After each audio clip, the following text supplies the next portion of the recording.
Welcome students. So student 12th class में हम अपना जो सेकंड चैप्टर है sexual reproduction in the flowering plant study कर रहे थे। कौन सा चैप्टर स्टडी कर रहे थे? Sexual reproduction in the flowering plant. Sexual reproduction in the flowering plant या जो sexual reproduction in the angiosperm. आज का जो अपना इसमें टॉपिक है स्टूडेंट्स वो है pollen pistol interaction. Pollen pistol interaction. Pollen pistol interaction. So students pollen pistol interaction क्या होता है वो आज हम इस लेक्चर के अंदर डिस्कस करेंगे। तो स्टूडेंट्स पोलन क्या होता है? पोलन जो मेल गैमीट कैरी कर रहा है, जो एंथर के अंदर बनता है। पिस्टल जो फीमेल पार्ट है जिसमें स्टिग्मा प्रेजेंट है, जिसके ऊपर जाके पोलन लैंड करेगा। ठीक है, तो अगर इसको बनाए आप, ये स्टिग्मा वाला पार्ट है,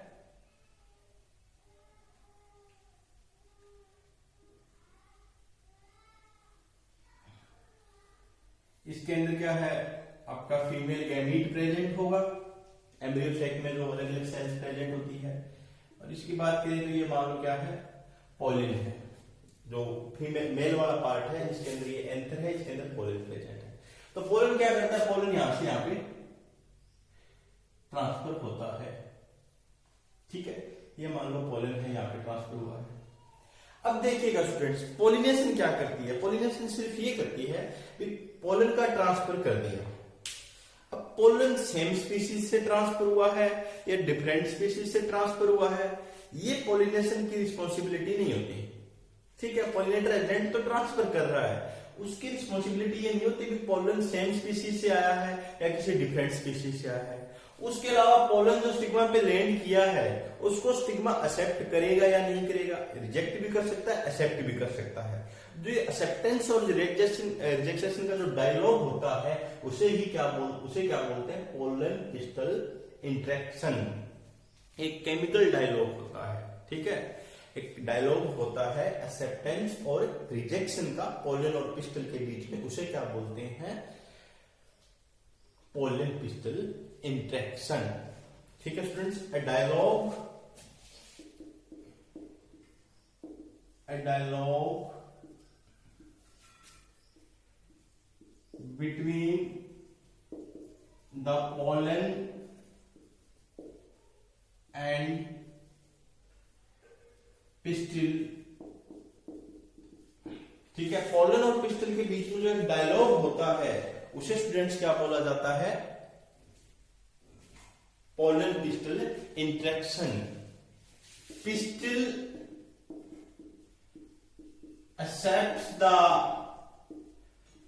right type of pollen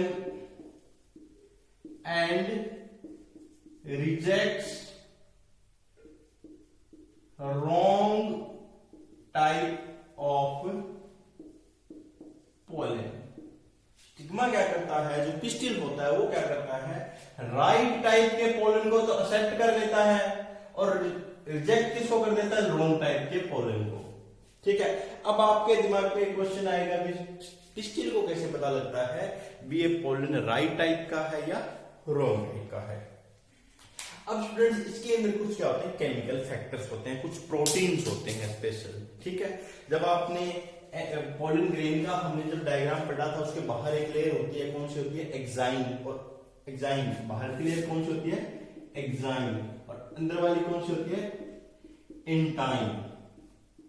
तो बाहर वाली लेयर किससे बनी होती है? स्पोरोपोलिनिन से बनी होती है। किससे बनी होती है? स्पोरोपोलिनिन से। और जो इनर लेयर होती है इसमें भी बहुत सारे प्रोटीन्स होते हैं, इसमें भी होते हैं, और इसमें बहुत सारे जो आपके स्पोरोपोलिनिन है, एलर्जेंस हैं, ये सारे प्रेजेंट होते हैं। कुछ केमिकल्स जो है वो प्रेजेंट होते हैं, प्रोटीन्स, एलर्जेंस जो कि एलर्जी काज करते हैं। इंटाइन जो है, इंटाइन के अंदर किसी प्रकार के कुछ फैक्टर प्रेजेंट होते हैं, कुछ प्रोटीन होते हैं, केमिकल्स जो होते हैं। अब इंटाइन जो है वो एक स्पेसिफिक, उसके पास एक और कैरेक्टरिस्टिक होता है। ये क्या करती है? identify the gametophyte. ये गैमेटोफाइट को आइडेंटिफाई करती है। गैमेटोफाइट कौन सा होगा? फीमेल गैमेटोफाइट, क्योंकि मेल तो गैमेटोफाइट बन ही गया ना। यहाँ पे बात देखोगे फर्टिलाइजेशन के लिए किसकी जरूरत होती है? फीमेल गैमेटोफाइट की।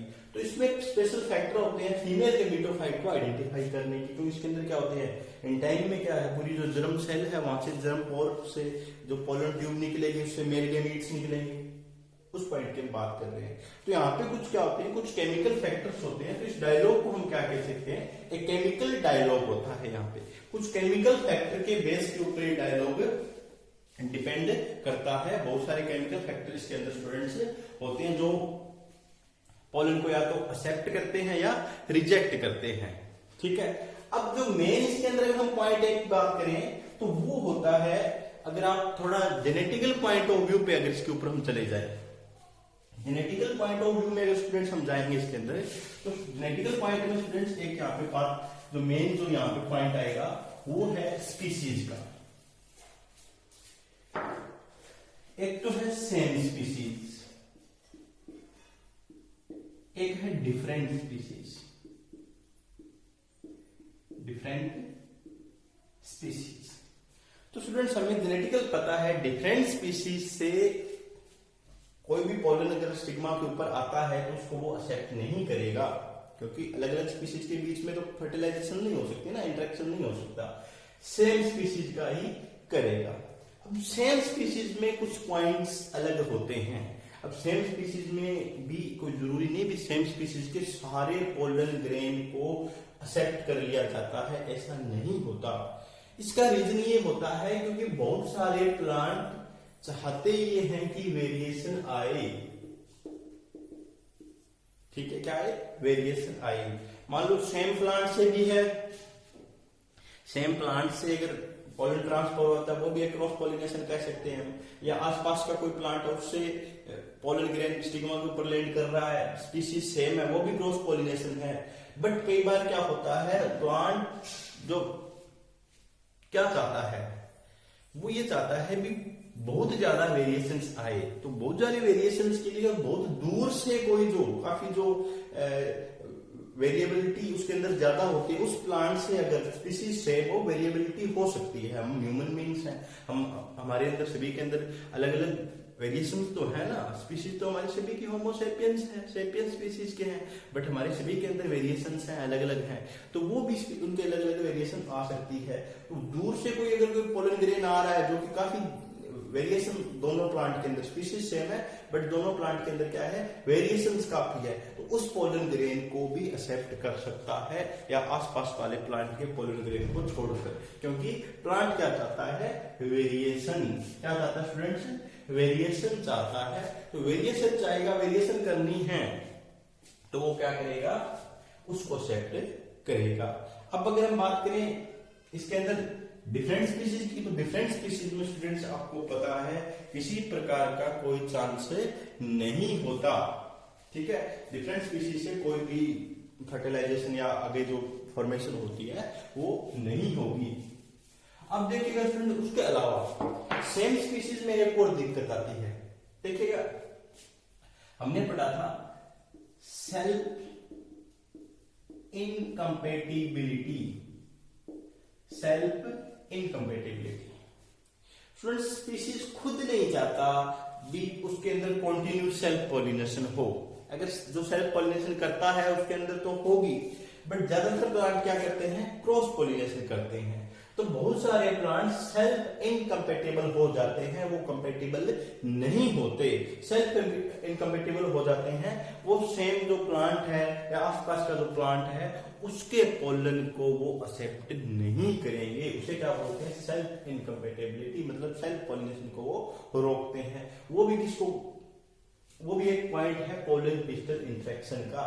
अब यहाँ पे पॉइंट क्या बनता है, pistol accepts the right type of pollen and reject the wrong type of pollen. जब स्टिग्मा के ऊपर लैंड करेगा ये, तो यहां से लेके यहां तक पूरी जो इंटरेक्शन होती है उसको पूरी को बोलते हैं पोलन पिस्टल इंटरेक्शन। अब इसमें ये भी हो सकता है अभी जो 2-3 पोलन ग्रेन इकट्ठे लैंड करके एक ही प्लांट के, उसमें भी स्टिग्मा ये देखता है उनके अंदर से मोस्ट वेरिएबल कौन सा है। ये बहुत सारे प्लांट के अंदर ऐसा होता है, मोस्ट वेरिएबल वाले को ये आइडेंटिफाई करता है। क्या है पोलन पिस्टल इंटरेक्शन? एक केमिकल डायलॉग है, इसमें केमिकल और फिजिकल फैक्टर भी आपको मैंने बता दिए, ठीक है। केमिकल फैक्टर बहुत सारे प्रोटीन्स है, इसके अंदर एंजाइम्स होते हैं, हमें कौन सा प्रोटीन है कौन सा एंजाइम है उसमें जाने की जरूरत नहीं है, वो अपने सिलेबस का पार्ट इसमें नहीं है, ठीक है। तो जो प्रोटीन्स है वो है एक्साइन इंटाइन लेयर, आपको बताया एक्साइन किससे बनी हुई है, उसमें क्या क्या होते हैं। इंटाइन में जो पूरा फीमेल गैमेटोफाइट को आइडेंटिफाई करेगा, उसी में जो मेल गैमीट है 2 सेल स्टेज पे फॉलो अप हो जाता है पोलन, या 3 सेल स्टेज पे फॉलो अप हो जाता है, फेड अप हो जाता है, ठीक है। तो अब इसके ऊपर जब लैंड करेगा तो 2-3 जो पोलन होंगे, ये दोनों तीनों पोलन, इनमें से कौन सा, मान लो यहाँ पे 2-3 पोलन लैंड कर गए, ठीक है, एक अलग स्पीशीज से कोई आ गया यहाँ पे इसके ऊपर लैंड कर रहे हैं, ठीक है। इनमें से एक्सेप्ट किसको करेगा? जो क्या होगा, जिसके अंदर वेरिएशन ज्यादा होगी, सेम स्पीशीज का होगा, उसको ये एक्सेप्ट कई बार कर सकता है। कम वेरिएशन वाले को भी कर लेता है, ऐसा नहीं कम वेरिएशन वाले को नहीं करेगा, उसको भी कर लेता है। बट क्रॉस पोलिनेशन क्या करती है, किसको फेवर करती है? वेरिएशन को फेवर करती है। और ज्यादा वेरिएशन लाने के लिए क्रॉस पोलिनेशन क्या करवाएगी? ज्यादा वेरिएबल जो होगा, सेम स्पीशीज सेम होगी बट डिफरेंट कैरेक्टर वाले, जिसमें वेरिएबिलिटी ज्यादा है, वो पूरी क्या है, पोलन पिस्टल इंटरेक्शन में होती है। ये टॉपिक स्टूडेंट्स आपको नोट्स की फॉर्म में भी मिल गया है और पीडीएफ में भी अभी और मिल जाएगा, ठीक है। पीडीएफ नोट्स आपको पोलन पिस्टल इंटरेक्शन फिर से एक बार देख लो। एक केमिकल डायलॉग है between the pollen and pistol. Pistol के पास एक एबिलिटी है, वो क्या करता है, राइट टाइप ऑफ पोलन को, अब राइट और रॉन्ग का मैंने आपको बता दिया। रॉन्ग टाइप तो जो सेम स्पीशीज से नहीं है वो रॉन्ग टाइप की पोलन है, कई बार पूरा डेवलप नहीं है, वो भी है। But right type of pollen में भी मैंने बता दिया, अगर कोई सेम स्पीशीज से भी है फिर भी पिस्टल उसको एक्सेप्ट नहीं कर रहा, तो उसका रीजन ये हो सकता है कि जो पिस्टल है या जो प्लांट है जिसकी पिस्टल की हम बात कर रहे हैं, वांट्स मोर वेरिएशन, वो ज्यादा वेरिएशन चाहता है, इसलिए क्या कर रहा है, वो उसको रिजेक्ट कर रहा है। और ज्यादा वेरिएशन वाला पोलन उसके ऊपर जो लैंड करता है उसको वो क्या करता है, एक्सेप्ट करता है। ये आपने याद स्टूडेंट्स, बहुत इंपॉर्टेंट है ये टॉपिक, पोलन पिस्टल इंटरेक्शन। ये आपने याद रखना है। कौन कौन से factor, chemical factor, physical factor जो इसको करते हैं, उसके अलावा जो सेल्फ इनकम्पेटिबिलिटी भी आपको बताइए। सेल्फ इनकम्पेटिबिलिटी क्या है?